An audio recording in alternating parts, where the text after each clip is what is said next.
後來繼續來到台南，有民眾佇北門路一段找到一個停車架，結果發現停車架內底竟然有一支電火條啊！予伊是真憤慨，因為實在是真歹停車。實際回到現場，想要停這個停車架，真正是考驗到開車的技術。那交通局是講會做調整。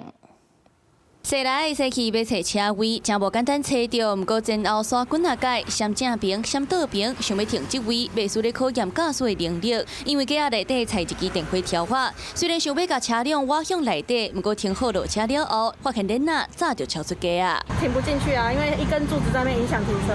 真濟駕駛攏有感覺，各講台南這種的停車架啊有夠多，架內底有各種障礙。實際到現場觀察，電火條的跨度無算，大約是150公分。明顯是不夠正常的2公尺寬。我覺得會造成民眾的困擾。車子沒有停在停車格裡面，是如果發生事故，是還是有一定的肇責的。車子沒辦法停在格子內啊，就不要設這種格子啊。台南火車頭附近的車位嘛真歹找，想未到北門路一段，閣有車位部分互電火條霸佔。看 Google Map，2014年到今嘛攏有電火條這支電火條才超過10年，嘛地數車輛停好勢了後，輪啊攏會超出線外。陸續協調一致或規劃調整為黃線。